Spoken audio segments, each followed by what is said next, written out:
So, Piers, thank you very much for coming along. You are the very first guest that I've had on my podcast. I feel honoured. So thanks for coming along. And we've ridden together a few times now, haven't we? We have, yeah. Mega Avalanche, Finale Liguri, some of the best locations actually.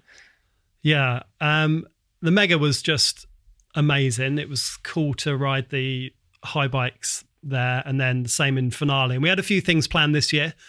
Hopefully we'll get to do them soon, when all this crazy stuff is over. But for a lot of people will not know who you are. So give us a brief introduction to you and who you work for, and maybe some of your history and that kind of stuff.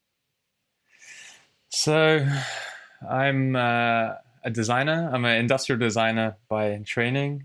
Although I've never really worked in industrial design. I graduated at the height of the dot-com boom and got a job in web design because I spent about a week after I graduated making a website and just figuring out how to make a basic index page, and wanted to put all my products online to try to get a job as an industrial designer. And of course it was a dot-com boom, so everybody just was looking for web designers, and I got a job straight away as a web designer, which kind of was my start into design. Started working in London in a big interactive agency, and it was really exciting work. It was an exciting time to be working in that industry, but I was always into bikes. I had a passion for bikes since I was a little kid. Got my first motorcycle when I was 4 years old, which was a bit crazy of my parents thinking about it, especially because I drove it straight into the side of a house. First time on it. But hold on, what, a motorbike?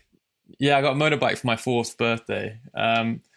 It's kind of a funny story because we went and watched a race near our house, and when I was 3.5, I think, or no, it was maybe like a month before my 4th birthday, and I was just completely obsessed with motorbikes from that moment. And I said to my parents, I was like, it's my birthday coming up. I want a motorbike. And my mum said, okay, look, if you can't even ride a bicycle right now. You're 3 years old. You can't ride a bicycle. If you can learn to ride a bicycle before your 4th birthday, then you can have a motorbike. And of course, I went out that day, took the stabilizers off on my little bicycle, and learned how to ride a bicycle that day. And I came back and I was like, right, you got to buy me a motorbike now. And my mum was like, oh my God, what have we done? And she said, no, of course we're not going to buy you a motorbike. It was just, I didn't really mean it. And of course, that didn't go down very well with me. So I said, oh, you're a liar, you promised. And anyway, long story short, I came down on my 4th birthday, and there was a tiny little 50cc motorbike in the kitchen. And that started a lifelong passion for 2 wheels, I guess. So yeah, just to loop back to what I was saying before. So working in London was exciting work, but I really always wanted to work in the bike industry. So I started looking at all the brands which I was into as a kid. I raced motocross for some years when I was younger, and so I looked at all the brands that I had products from, like Fox, Alpinestars, Scott, just all of these brands, and I found the Alpinestars website in Italy, which was absolutely like terrible website. It was just like underlined hyperlinks on a page. And at the time we were making like really pretty badass flash, fully interactive websites with CGI integrated and keyframes. And I sent them an email. I said, hey, I've been a fan of your brand since I was a kid, and I'm working in London, and do you have any jobs available? And they basically invited me out for an interview. I flew out to Italy. The CEO, Gabriele Mazzarola, he sat me in front of a computer and he said, right, you show me something now. And I was like, oh my God. So I had to download the software, and I made a little microsite to show him what I could do. And yeah, anyway, 10 o'clock that evening, I signed a contract with them, and moved to Italy about 2 months later. And as a web designer for Alpinestars, which was absolutely brilliant time. Great group of people, lots of riding, loads of motocross tracks near us, and yeah, we rode moto almost year round every weekend, and yeah, great time. Alpinestars, I loved their gear, having gone through a phase of owning motorbikes for, well, most of my life. Alpinestars stuff, the design of, you know, the materials and the branding was really strong. So you were involved with, I guess, some of the branding as well, or was your role to go in and fix the website? I mean, funnily enough, I applied as an industrial designer at Alpinestars, and he liked my interactive work, so that's why I ended up doing web design. But he let me work on some product stuff. I did some jackets, did a bunch of t-shirts, did a lot of their advertising, actually almost all their advertising for 3 years, and was hand coding the websites back then, manually uploading everything via FTP. There was no kind of content management system or anything back then, but yeah, it was an exciting time. The brand was booming, motorsports were booming. They were super active. They were just getting into Formula One racing. They were getting into road racing more seriously. They were completely dominant in Supercross with Jeremy McGrath, and the company was doing super well. And yeah, still one of my favorite places I've ever worked. So big up to Gabriele Mazzarola. Why did you leave those guys? Yeah, Italy's still my favorite country in the world. I love the people, I love the culture, I love the food, great weather. But I was living in the middle of nowhere. Like Alpinestars is in Asolo, which is this tiny little medieval town on a hill. And I just felt like I wasn't getting any further. So I wanted to move to California. It was always a dream to be in California. And I applied to Fox Racing. And to my massive surprise, they actually sent me an email straight away back and said, hey, we love the Alpinestars website. We're looking for an interactive director. Can you come for an interview in California? And my brother was doing season in Whistler at the time. So I was planning to fly over there to go snowboarding with him. So I stopped off at California on the way, met my mom who lives out there, and went for an interview. And they basically offered me the job at the interview. So yeah, worked at Fox, which was a massive wake-up call, I would say, going from I don't want to call it a small company in Italy, but like, how do I put it? They just did things differently. It was one guy was basically the leader of everything, and it was a very top-down company. And then Fox Racing, it was a very well-developed company. They'd been in business for a long time. They had many, many different layers of management. They were very, very structured.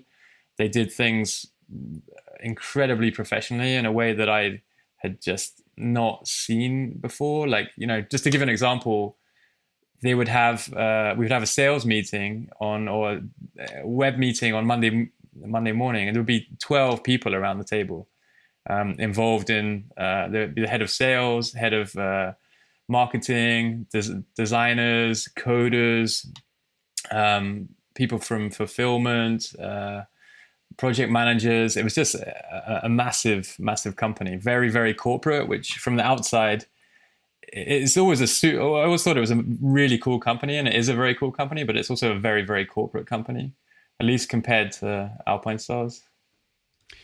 So there must be a technique for sending these companies emails and getting seen straight away, or was it just luck? Because for you to, you know, send these guys an email, Alpinestars, and go and see them, and then being really impressed and offering you a job, and then to Fox. What is there a technique, or was it like timing, or were you just so good that they were like, we need this guy? I'd like to think so. Yeah, I mean, I think I was just the right guy at the right place at the right time, especially at that time, because okay, I came from a web design company, and the people who were working in the motorsport brands were not necessarily like web design professionals.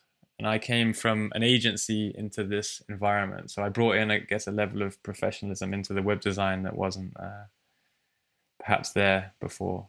Cool. So you went from, where did you go after Fox? After Fox, I went to back to the UK. No, I actually went to Barcelona because of a girlfriend who persuaded me to move to Barcelona with her, which is absolutely beautiful city, but it was quite a difficult place to work. So was there for about 6 months, then moved back to the UK, and then just out of the blue, I got a job offer to go to a traditional ad agency called Leo Burnett in Frankfurt. And at the time I thought, I don't know, do I really want to live in Frankfurt? I didn't even know where it was. I had to look it up on a map. I mean, obviously I knew it was in Germany, but I didn't know exactly where it was. I didn't know if it was near the mountains. I was a huge fan of the mountains, skiing, snowboarding, biking in the mountains. And it's kind of right in the middle of Germany, right in the middle of Europe. But the job sounded fascinating. It was making a website for Marlboro Racing, which was Ferrari in Formula One and Ducati in MotoGP, and really super nice people there. And I thought actually it's a good chance to learn from like big ad agency how they do things, because they are definitely experts in that field. And it's so different when you work in an ad agency as opposed to being like doing ads as an internal designer in a brand company. I wanted to see how they did it, and went to Frankfurt, and it was brilliant. Like super nice people, work was good, really cool agency, and the work was really exciting. So I was there for 3.5 years. But then the Marlboro Racing project faded out, and we had to work on some other stuff, and was kind of starting to get a little bit boring, the work. The final straw for me, I had to do a campaign for a yogurt drink moisturizer, and they wanted the campaign to be a woman holding a yogurt drink next to her face like this, and it was all like pastel colors, and I was like, okay, I'm out. This is not for me. So I was a huge fan of KTM for a long time. When I lived in Italy, I was riding KTM 125, SX 125 motocross bike, and just loved the bike. I was a huge fan of what they were doing, because they were somehow different than the Japanese brands, especially their design. And I found out that the design was done from this tiny little agency just outside Salzburg in Austria. So I sent them an email, and they invited me for an interview straight away. So drove down, met them, super nice guys, like great company, really, really exciting projects, from industrial design to communication, branding, mainly for KTM. They had some other clients, but it was mainly KTM focused. And I just thought this is brilliant. Salzburg, right in the mountains, beautiful, beautiful town. Thought this is great. I can go skiing all the time again, and work on great projects. So persuaded my girlfriend at the time, Yuli, to come and live with me. She said, okay, I'll go there, but only on the condition that it's only for 2 years, and you have to promise me that after that we can move back to Hamburg, because that's where she's from. And 7.5 years later, we were still there, having had 2 children, got married, bought a house, and time kind of flew. Yeah, I think a lot of people have that time in their life when just family and things seem to happen so quick. I've actually got your portfolio here that you sent me, and it looks super cool. So thank you. I'm just going to have a look at some of these bits that you've kind of gone through some of this stuff here, and starting working with, I guess that was the agency that were doing the KTM stuff, was it? Or was that? Yeah, this was all Kiska stuff. So it used to be, I mean, if you go up a little bit, so the slide before, so this was Stefan Pira, the CEO or owner of KTM. He bought Husqvarna and had this kind of platform sharing concept idea, like the same way car companies do, how they share the same chassis and they do a different bodywork on top. So he wanted to do the same with Husqvarna because they had a big dealer network. Wanted to basically come up with a different approach to KTM, but using the same platform. So we did this big brand differentiation project, coming up with keywords which would define KTM, other ones would define Husqvarna, and seeing how we could then apply that to everything from color, trim and graphics through to typography, to the treatment of the different components, the paints, the communication language, advertising. And so this was really about like separating two brands, creating totally different worlds. And this then was kind of a roadmap for how to approach product development and advertising and all the communication for both brands. It was kind of the start of the new Husqvarna. So part of your role was to put in some brand differentiation between the two products or the two brands. Exactly. Like people need to know what they're going to get if they buy a Husqvarna, or they need to know what they get when they buy a KTM. And this was right at the very beginning. And I think they're still following this roadmap quite clearly. You see the huge difference between like a Husqvarna 301, for example, versus like a KTM Duke. Same chassis, just different bodywork. And I got to say, those KTMs, they still look stunning. The RC8 was such an iconic bike, and you did the design for all the decals on that one as well. So yeah, I mean, they have really, really talented industrial designers at Kiska, and there was actually an Austrian guy who did that RC8, and this was, I think, the second generation, and we just come up with a new color split, trying to make it a bit bolder, make it look a bit sportier, a bit more racy. This was one below, that's a KTM 690 Duke. This was an aftermarket graphics kit I did, just pure graphic project. You can start to see where some of the design for the Haibikes are kind of heavily influenced from some of this styling, the lines and the design choices and the block design. And I can see where the new designs for the Haibikes have been influenced from some of your past work. Yeah, I don't know if that's good or bad. I mean, it should be like... Yeah, it was interesting. When I saw Haibike, actually, I thought, you know what, they definitely, I don't know if they were taking design cues from KTM or whether it was just, it's existing in a similar space, similar target demographic. I think the demographics changed a little bit in the few years, but at the beginning, they were definitely trying to get people's attention. So the bikes were very, very loud, almost obnoxiously so, I would say. But, this was part of the brand values. And this is why it's always so important to get what the brand stands for right, because that then influences your decision. So I might personally really like super reduced, clear, empty bikes. I don't really need to have lots of graphics on my bikes myself, but this is about following like a brand's DNA and extrapolating that into the design. So Haibike is always super bold, super aggressive, combative, loud, extreme. And this then influences the graphics more than my taste. KTM's is very similar in terms of their positioning. They're also very loud. They're fiery. They're extreme. They're aggressive. It's quite similar brand values. I think that Husqvarna on the other side, they're cool, light, minimal, reduced, Swedish. They're taking a very different approach, and this is my taste personally is more in that direction. But as a designer, I know how to interpret a brief and try to bring that into the product alive. That was the start of Husqvarna. That was the first year. Was actually probably a little bit too KTM-y. After this, we then did the brand positioning, the split. So this was then one of the first ones after that. So you can see, for example, the curves are much smoother, softer, whereas KTM was very sharp edge, very hard.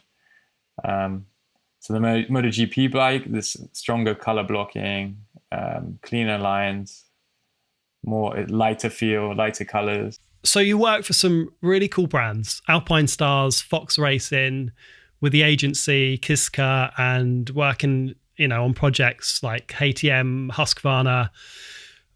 Where did Haibike come along in all of this, and how did you find them? Why did you leave what you were doing to work with Haibike?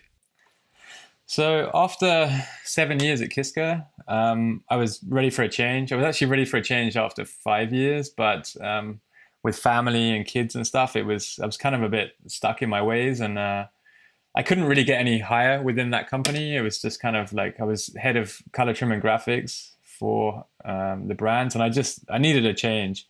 So after 7 years, I then went freelance. I was working for BMW Motorcycles, doing graphics for them. And there was a guy called Alex Tuspas who I worked with right at the start of Kiska on an AKG pitch project, headphone project. I was doing 3D renders for him with his designs, and we got on super well. Did some good work together. And he then asked my current business partner at Haibike Design Centre if he knew anybody who could do graphics.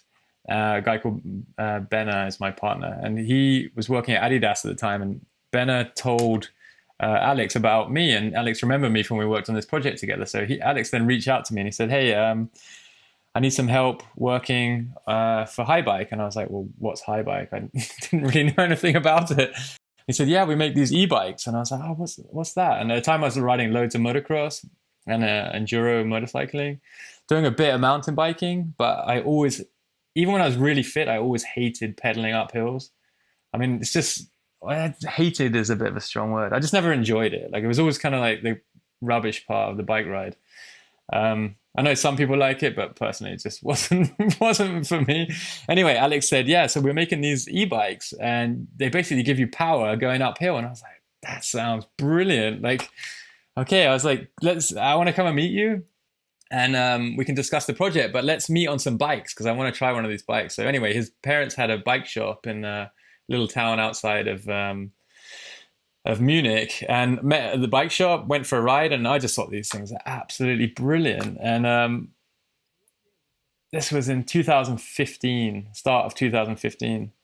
And so anyway, kept talking during the year, and we started discussing potentially opening a design studio, because he was basically a one-man army for Haibike. He was doing the industrial design, the color trim and graphics, the advertising, the strategy, the branding, I mean, helping the sales. He was absolutely burning at 500%.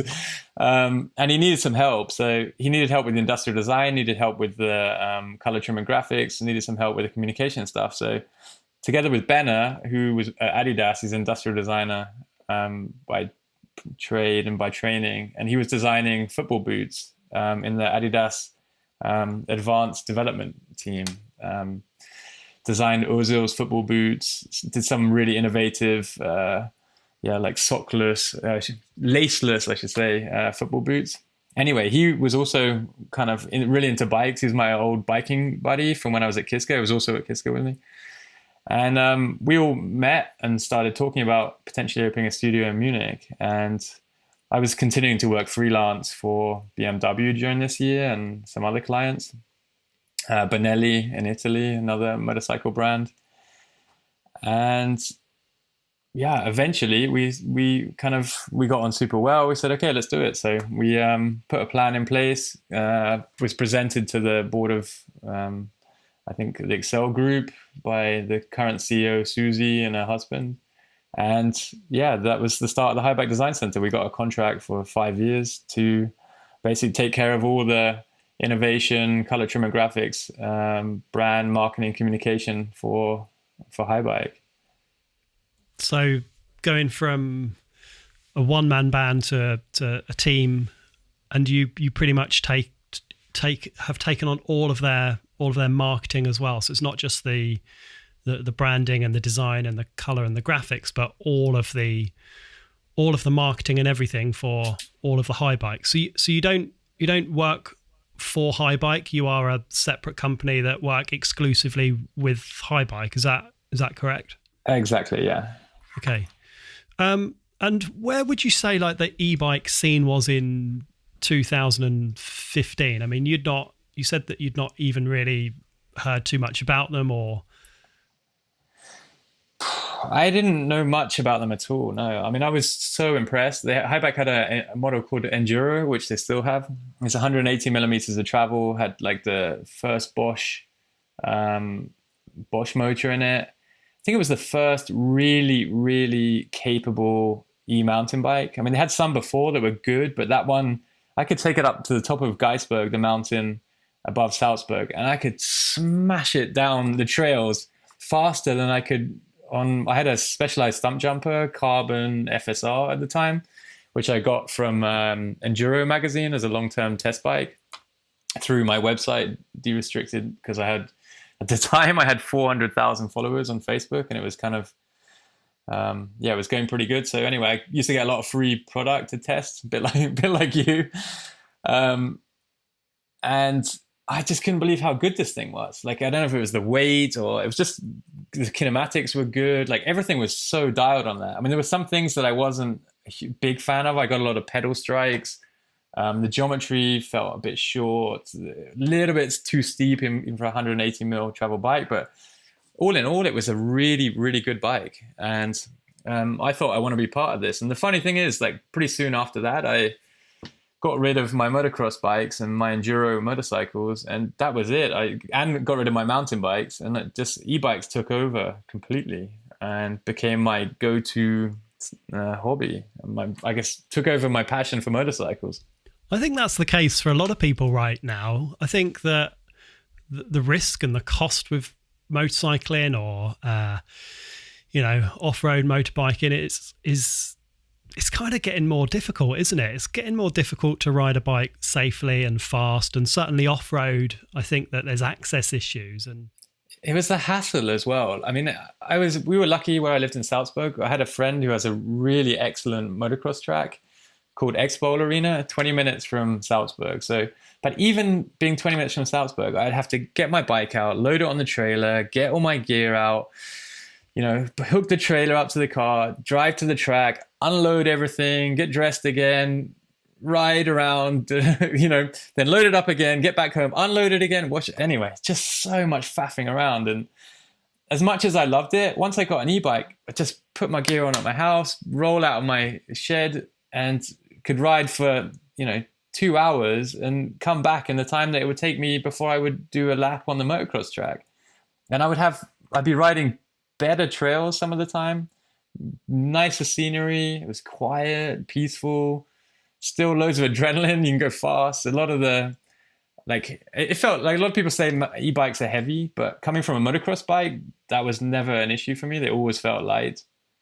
And the weight, the stability was actually a benefit over the traditional mountain bike, I found quite early on. So,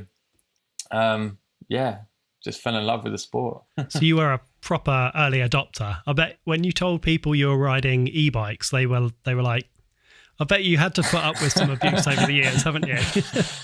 Yeah, I mean, especially, so I have this website, derestricted.com, which I set up in 1998 or something like that, a bloody long time ago, as my portfolio website. And at the time I was looking for a name, and I moved to London, and I bought a scooter, a little 50c scooter, which is the only thing I could afford at the time. Went out to the dealership and I was like, meh. I was like, what the hell is wrong with this thing? It's so slow. I went and did one lap around the block, came back. I was like, hey guys, this bike's ridiculous. I cannot ride this bike. It's too slow. I was like, what can I do to make it faster? And they're like, well, you can de-restrict it, mate. You can just like take the pipe off. There's like a little ring in the pipe, or put a tuned pipe on it, and you can de-restrict it. And I was like, all right, just do it. And please do it. I was young at the time. I was 22, I guess. Didn't really care what was legal, what wasn't legal. It's not legal actually to do de-restricting. And but anyway, they did it, and the bike was amazing. It was just like wah, wah, wah, like fully tuned scooter suddenly. So at the time I was looking for a website and looked for de-restricted. De-restricted was available. Registered the URL, and that was my website. And so of course, once I got into e-bikes, people were like, "Wow, are you de-restricting your e-bike?" And as a responsible business owner co-owner of Haibike Design Centre, I do not de-restrict my e-bikes because it's illegal. It invalidates your warranty. It's one of those weird things which I've kind of learned living in Germany a long time. They have a sense of like doing the right thing for the whole, as opposed to you as an individual. Like if I de-restrict my bike, is it going to be more fun to ride?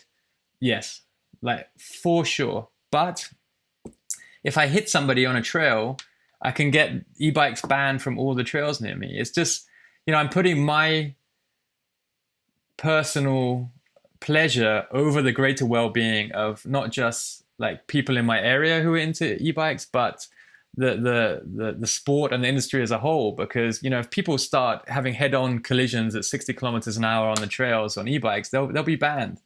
And currently they're still certified as bicycles. So it's a difficult one because I started off as de-restricting my motorcycle back in London because it seemed like the only way that I could actually get from A to B in safety, because going slow is also not good when you're in traffic.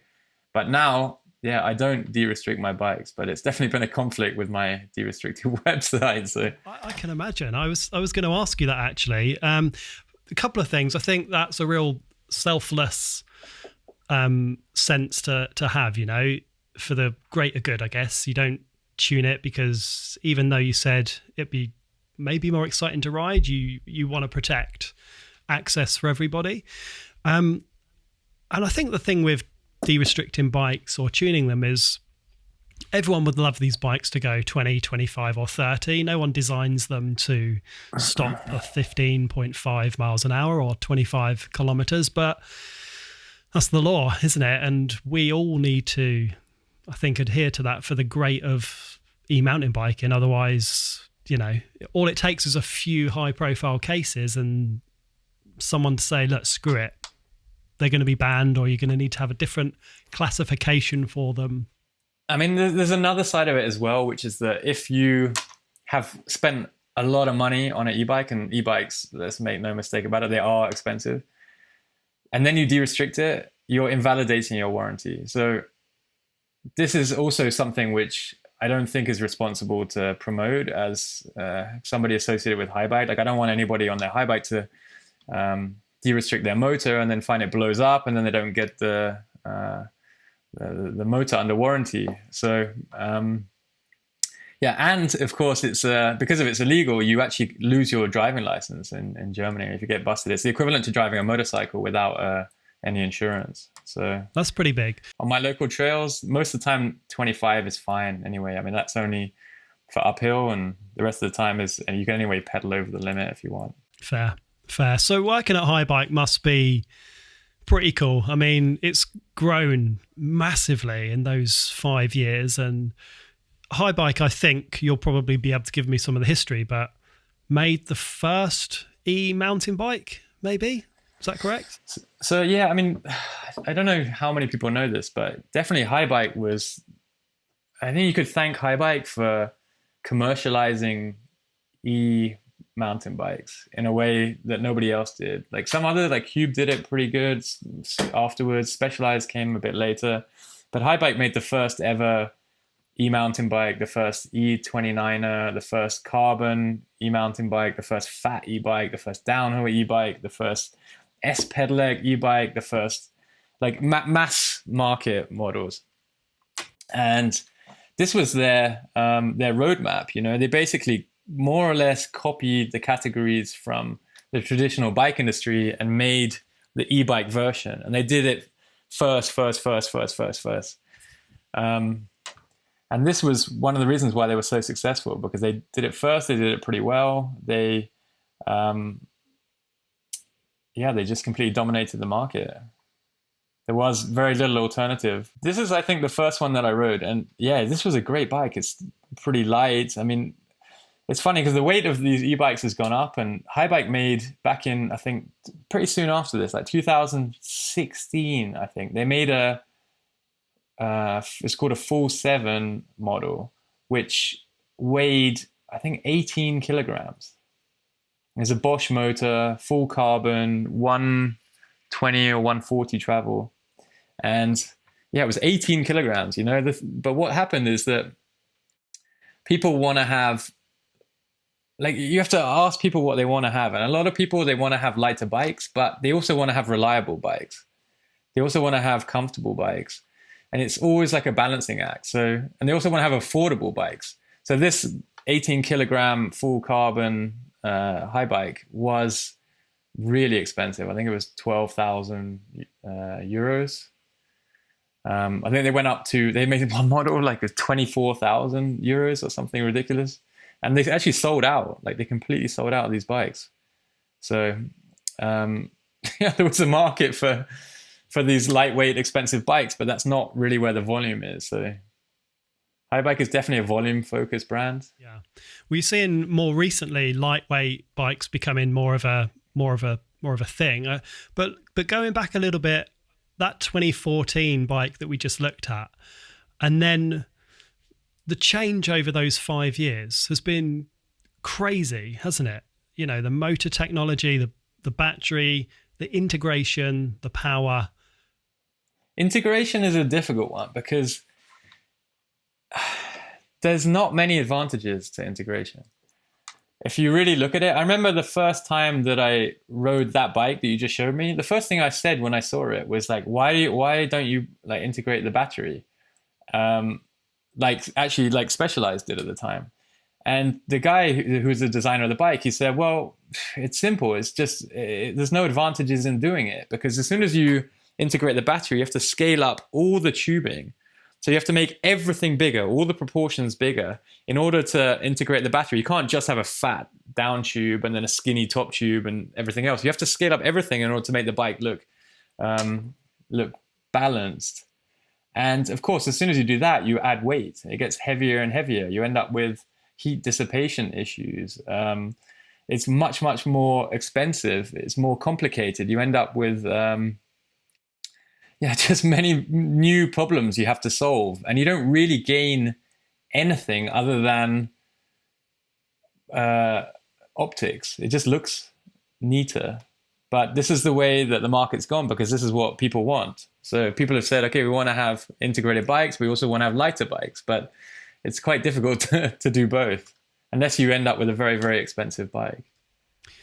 Yeah, well, I think that pretty much everyone now has gone to fully integrated, really, or there might be some smaller brands that are not yet, but I think all the brands now, Shimano, Bosch, Yamaha, they make their own internal batteries, right? So it just kind of makes sense. But I get what you're saying. You know, a lot of the bikes that I've ridden with the external batteries, the Vita C Summit is one where the battery's so low, and it's on the tube, but it means the center of gravity is quite low, and the new Lapierre GLP2 uses that same kind of thought process. The battery. This is brilliant. I love it.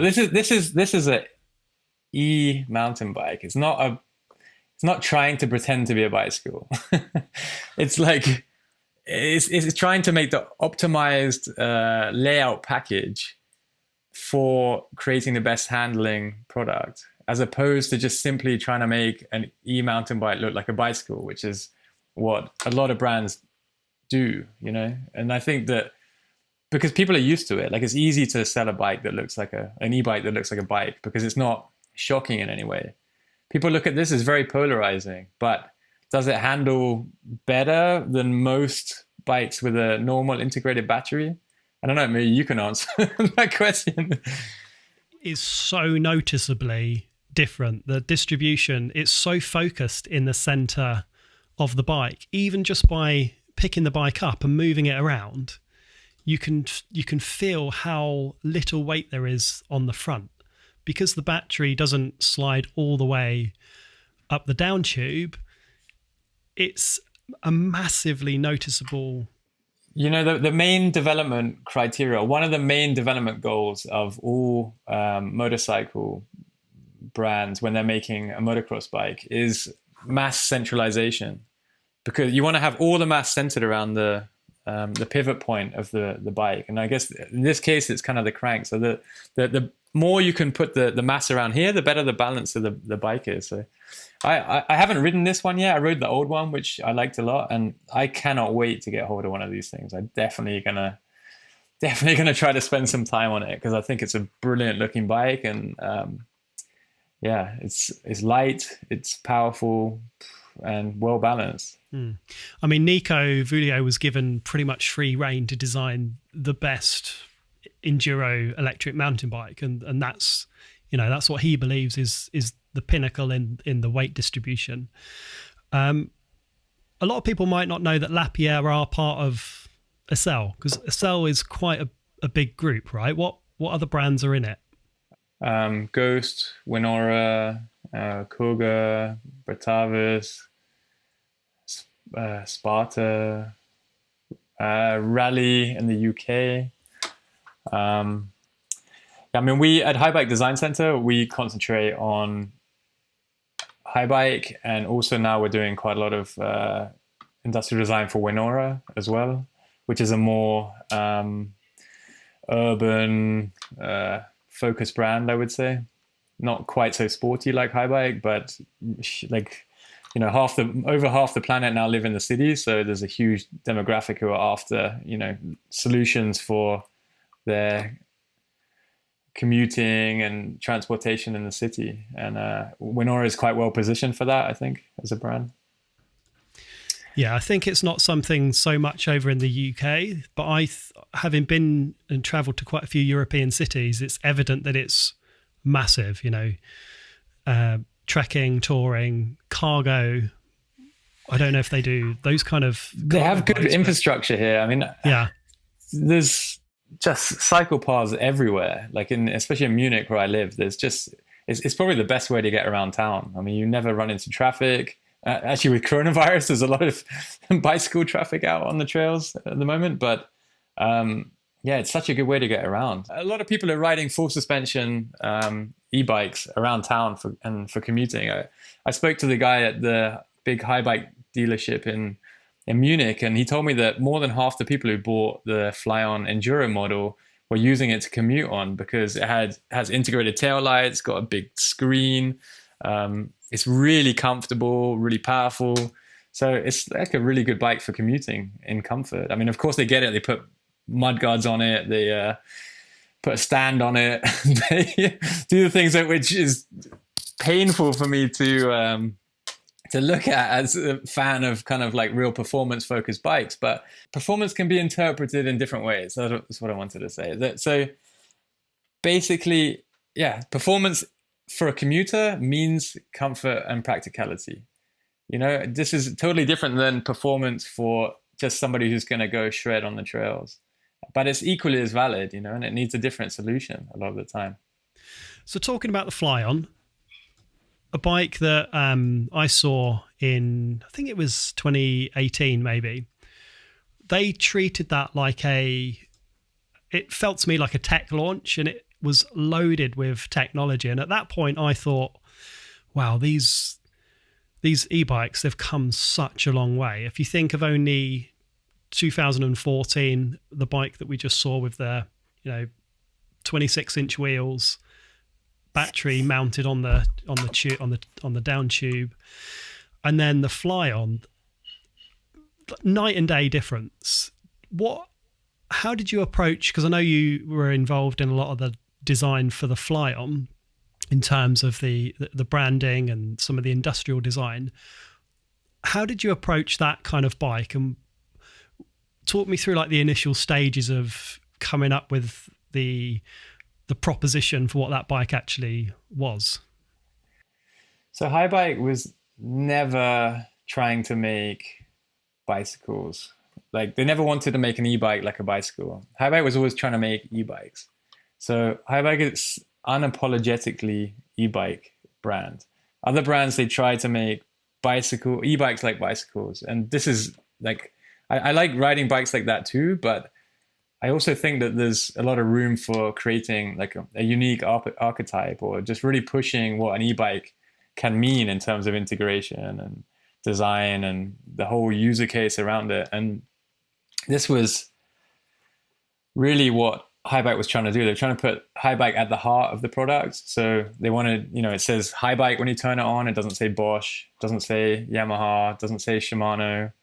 It says Haibike when you turn it on. So it was really about making a Haibike, like a true Haibike through and through, as opposed to just getting a frame, whacking in a e-bike system from another brand, and selling it as a mass market. It's a kind of niche product. It's super polarizing. It's in some scenarios it's absolutely unbeatable when you're riding it. Like there's absolutely nothing that can keep up with that thing uphill on any trail. There's still climbs around here that I've been trying to make for the last like forever on other bikes, and I just can only ever make it on the FLYON bike. It has some downsides to that, or compromises. Like an e-bike is always a compromise. You kind of need to decide on what you want it to be and what you want it to do. And in order to achieve that, you have to compromise some areas. And and some things it's brilliant, other things it's not so brilliant. But for people who are looking for flying uphill as fast as they can, you really can't get better than the FLYON, I think. I remember riding it at the Mega or at the Alpe d'Huez, and doing the classic, whatever that course is called, the meandering up to the top on those never-ending curves to the top of the hill. And the FLYON, we had 2 Levos and the FLYON, and it's in the video actually that I did. The FLYON just is insanely fast, like 25 miles an hour up super steep hills in the Alpe d'Huez, and it probably would have gone faster than that. And the Levos were probably maxing out at 10, 12, 15 miles an hour, and the difference is insane. To demonstrate quite how ridiculously powerful this bike is, how head and shoulders it is against the other ones. Here you can see a slide. So on the far right is FLYON, and on the left are basically all the systems. Broza's not on there because Broza is tunable, but it maxes out at 19 Newton meters, so it's still a similar top level, but you can't really say, okay, Broza has eco this, trail this, because you can tune that yourself. But just to give you an example, there's basically 2 modes more on FLYON than any other system out there. So it really is something head and shoulders above the others. Yeah, that's a really good graphic to demonstrate how powerful it is. And is FLYON going to be something that continues? Obviously, you don't need to share any secrets or anything like that. Or was it a project and it had a small lifespan? Or do you think it's something that will continue way into the future? It's coming. So FLYON will continue in the collection in the next years for sure. Okay. So how when a bike is launched, how many months or years before that do you actually see it? So with the FLYON, for example, you must have been working on the industrial design and some of the graphics for it, like way in advance of it release. So help us understand from a design point of view what that kind of looks like, and how long are you working on it before it actually goes live. And so FLYON was quite a unique project because it was designed from the ground up, like every single part of it, including full digital ecosystem, shifter, remote, lights, frame, everything. So that project took years. It could have done with another year before it was released, I think, as everybody knows. But yeah, definitely that was a very unique project. A normal timeline for developing bikes is about 12 months. So from start till the end, like for the normal bikes, like by normal bike, the mass market bike. So the new Bosch Gen 4 bike, for example, that would take 12 months from start till when it's finished, sometimes even faster. But yeah, if you want to make something really unique, then it takes a lot longer, a lot more money, a lot more resources. And there's a lot more risk as well because you get a few issues with it and yeah, things can go wrong pretty quickly. So I think some of the timing was not in Haibike's favour. I think that year they'd moved Eurobike about 6 months earlier than it would have normally been, or 4 months or something. So I think that, people saw it way before it probably Haibike initially anticipated. Yeah, I would agree. It was also a lot of restructuring going on in the Excel group at that time, which definitely complicated things. But the dust is starting to settle on that stuff now. I think it's now going to be the second year that it's out. And yeah, definitely they've sorted out some of the teething problems, and it should be good going forward. Nice. So you've got some new bikes that you've been working on, and we've seen them quite recently. I've seen Sam Pilgrim has... You've been riding with Sam Pilgrim, Tom Cardy, and Yannick on the new Bosch Generation 4 base bikes. Yeah, those guys are brilliant. They're so much fun. Honestly, it's just the best thing going on. I'm a kind of photographer too, and I do a lot of the photo shoots for Haibike. Just not all of them, but I do the ones with those guys because I have quite a good relationship with them, and we always have a lot of fun together. And they're not always the easiest people to work with. They have kind of their own agenda a lot of the time, but they're just absolute beasts on the bike. I mean, Sam and Yannick and Tom, the things they can do is just like blows my mind all the time when I see them. And those it was the first time they'd ever ridden the new Bosch Gen 4 bikes in Corsica. First time I rode it as well. And I was a bit nervous before going because, of course, if you've never tested a bike, you don't know. I mean, I rode an early prototype version, but I hadn't ridden the finish thing. And I was so relieved how good that bike was, I have to say. And the guys, they were just so enthusiastic about it, absolutely loved it. And that was a huge relief off my shoulders at the start of the photo shoot. And we had a bunch of different models out there. And that bike's good. I really, really like that bike.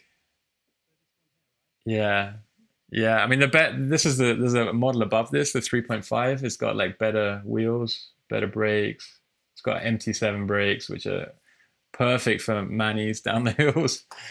You love a good mani. I love a good mani, yeah. Yeah, I'm looking forward to that. I've got some stuff that we've spoke about on this bike, which hopefully we'll be able to do soonish. And it can take... The thing with this bike is it's got the 625 battery in it, right? And then you can put on another battery onto it, so you can have insane range. Yeah, 1,125 watt hours, which is...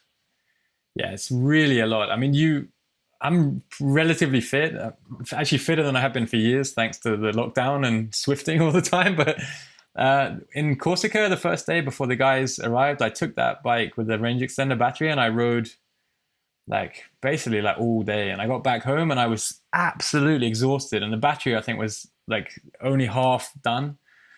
So I don't know. I mean, it wasn't the steepest terrain. So if you're in big mountains, you can run it out faster, but that's enough battery to keep you going a long time. I mean, even the 625 that's a good size battery too. And this bike, 100 miles on that. It's easily turbo. In turbo, that's a big day. Yeah, so this bike is a tricky one. A lot of the time, the designer has some influence on the bike, but I would say the bigger idea for the bike has a bigger influence, if that makes sense. So the bigger idea for this bike was that it had to have a second battery in every single frame size. So in order to do that, you need to allow enough space for putting a battery there and a shock with a piggyback mount. So essentially, the battery has been shifted forwards and down. And so you end up with a bit of a space between the motor and the frame, which is actually, people were a bit disturbed about that to start with, but what it means is that the motor can get way more air, so it just cools down much better.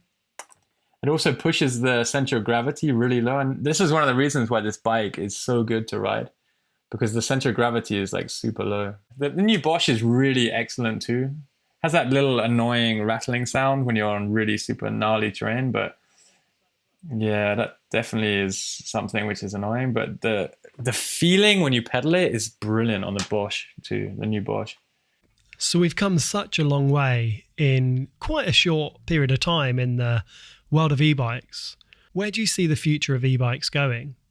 I think it's so early in this development of e-bikes. I mean, what is it, like 10 years? It's basically 10 years. And yeah, I think you imagine what things will be like in 20, 30 years. I just so excited to be old riding like the sickest bikes ever. So yeah, there's definitely going to be some like upside for getting older because the bikes are just going to get better and better and better. I think that there's, it's still early in the development. The battery technology is definitely like holding a lot of stuff back because they are heavy and the market is pushing all the time for bigger and bigger batteries, which they're of course heavier and heavier. Unless you go like the Levo SL way, which is okay if you're super fit and you want to have less power. Also, really interesting segment. I think this light EMTB segment. I've ridden the E-Zesty, but I haven't ridden the Levo SL. But it seems interesting for sure. But it's definitely for fit people. Like that's a different thing. Then you have the people who want to have the power. I kind of like the way it's splitting. I think e-mountain bike does it quite well with the way they explain these new categories, like the light one, kind of the mass market middle section, and then the super power side. And do you think we'll see these super lightweight bikes appear in the Haibike range at any point in the future? There's definitely a goal to make lighter bikes on one side, but you have to balance it with this necessity to incorporate bigger and bigger batteries to have your bikes able to withstand more and more weight. The minimum weight is shifting from 120 up to 130, 140, 150. And to make a bike stronger, then of course it requires more material. It requires a different way of engineering it. And this is definitely not making it easy to make lighter bikes. So yeah, I mean, some of the lightest bikes out there, what's the weight limit? 120 kilograms, 110 kilograms? And you get a guy, like an average e-bike rider is still probably not the fittest guy out there at the moment. I think it's changing the market, but there's a lot of people who are not in the best shape riding e-bikes because it's kind of like, it's just a way that they can enjoy themselves riding bikes. And so maybe they weigh 80, 90 kilograms. And then the bike is 20 kilograms and you put on some backpack and everything else, you're already at the limit, if not over the limit of weight. So yeah, a lot of manufacturers are trying to make their bikes withstand higher weights. And of course, this then makes the bike itself heavier. So yeah, it's difficult. And most people don't want to pay 10,000 euros for a bike either. So of course, it's pretty easy to make a lightweight bike at 10,000 euros, but it's not easy to make a lightweight bike at 5,000 euros. Are there any other bike brands or bikes out there that you kind of admire in the market? Yeah, I mean, the GLP2, I think that's brilliant. I've been a Specialized fanboy for forever, since I was a kid. So I always like their bikes, for sure. It's funny, like this new Haibike Bosch Gen 4 bike, it's so weirdly polarizing when you first look at it. But like when you see it in person, the more you look at it, the more you just, like I really have kind of fallen in love with that bike now. After riding it and just spending time with it, like it also looks really different. The way that it's the configuration and the hexagonal subframe and it's really skinny top tubes that feels like super light between your knees. I know it sounds like I'm like bigging up like Haibike a little bit here, maybe being a bit biased, but I genuinely think that's a really super, super nice bike. So cool, man. Looking forward to testing it. Hopefully soon, fingers crossed. We're in lockdown at the moment, so maybe we'll just carry on riding a bit more Zwift at the moment. You got me into Zwift. I would never consider staying in a dark, cold basement, like pedaling on a stationary bike, looking at a computer screen as something. I would never have thought I'd be doing that, honestly. But it's like you say, it's completely addictive. It's so structured. Like you can, you set a target, and then every single day or every second day, you know exactly what you have to do. And the way that they can manipulate your heart rate so precisely with their training. It's just amazing. And you can feel and see the results like really, really, powerfully. And I think even more so than just going out riding normally. I mean, all I've done for fitness most of my life is just riding bikes. And now I'm actually doing some structured training thanks to Zwift, and I can really feel and see the improvements. So I need to thank you for that, by the way, because you got me into Zwift. I would be really bored with this whole lockdown thing if it hadn't been for that, because it's just kept me kind of motivated throughout it all. So no worries. Just promise me you're not going to go full roadie. I actually bought some Lycra shorts. First time in my life. I normally they come with a lot of shorts when you get them from manufacturers. I always take them out and throw them away. And now I've actually got some proper Lycra cycling shorts with the shoulder straps and everything. So yeah. No way, man. That is taking it too far. All right, man. Thanks for coming on. It's been great to chat, and hopefully we'll get to ride soon. So cheers. All the best. Hope so. Definitely. Thank you very much for inviting me. All right. Cheers, Rob.